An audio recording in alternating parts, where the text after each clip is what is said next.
Welcome to the Treehouse of Love. We're live. Join the conversation at 512-836-0590. Now, here are Todd and Don. It's 7:07, and at that time of day, I reach over and I push this button. That means it's time for the Daily Dossier. It's the top stories you need to know before you get in that work truck, before you get to that cubicle. Democrat and Republican members of a House committee scheduled to question the former special counsel Robert Mueller appear to be taking different approaches to next week's hearings. Democrats say they are rereading the Mueller reports, even watching old videos of Mueller testifying to Congress to gain more insight on how to pose the questions. Senior Republican officials on the Judiciary Committee say they haven't even started to prepare. They really don't expect any new information out of this event coming up on the 17th. Also in the dossier, Governor Greg Abbott continues his war of words over Austin's homeless ordinance relaxation.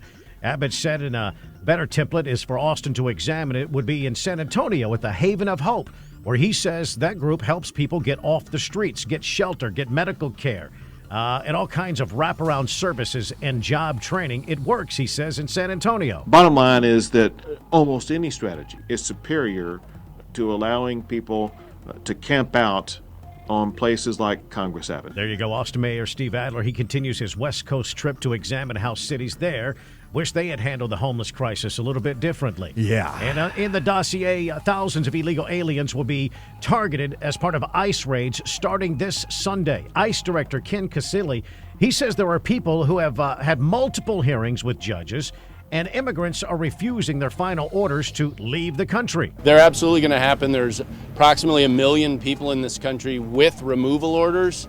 Of course, that isn't what ICE will go after in this, but that's the pool of people who've been all the way through the due process chain. President Trump delayed the raids a few weeks ago at the request of Speaker Nancy Pelosi. Congress at the time was negotiating on the $4 billion emergency aid package for immigrants that are being held at the border. And Texas-based grocery chain HEB is launching a home delivery program to use a self-driving vehicle. It'll be tested later this year at one San Antonio neighborhood, and a spokesperson, Julie Bedingfield, says this keeps them on the cutting edge when it comes to technology and grocery. We want to be a company that allows our customers to shop with us however they choose to, whether that customer wants to come spend time in store with us or eventually use this pilot program. When the customer, once the pilot launches, goes and places a home delivery order, they will be eligible to potentially have this vehicle delivered to their home. There you go. Now, at first, this delivery car will have a driver in case someone needs to grab the wheel. And eventually, she says, they will be fully autonomous delivering your groceries. Is the main purpose of that simply to save money as far as an autonomous car? What is the main? I'm not being critical of it. I'm trying to understand it. The secret success to all of this stuff, including the technology world, is saving you time. Period. Right. Easier, faster, save people time, and that's what's fueling the technology now.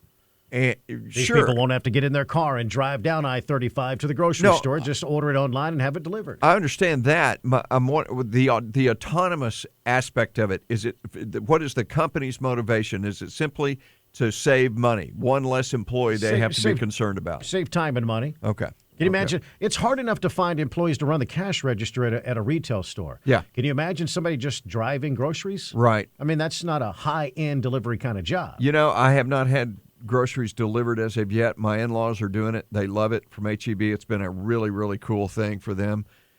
I have a feeling if I did it one time, I'd be done, man. I would be done going to HEB as far as physically. Yeah. I'm sure I would love it. So, I'm sorry. I'm a little distracted right now.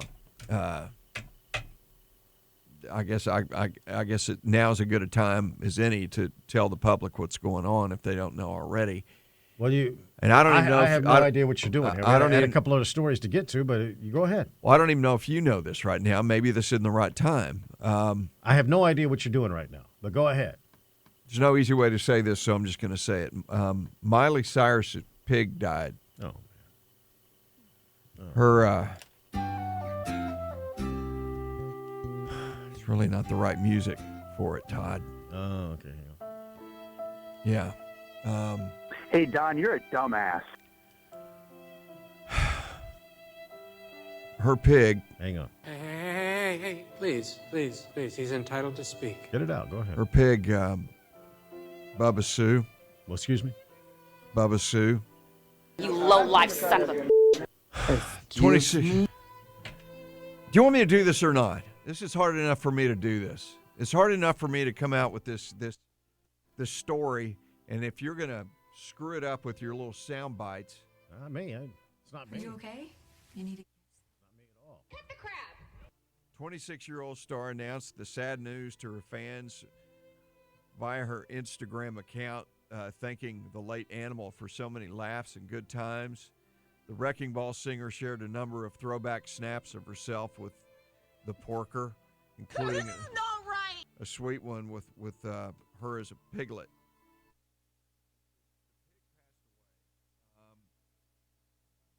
She doesn't say how it happened.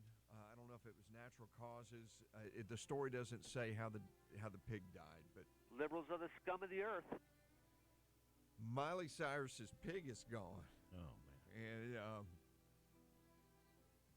And anyway, You gonna be all right? yeah. I still love it. The Todd and Don Show. Todd Jeffries here. I want to tell you about my friend.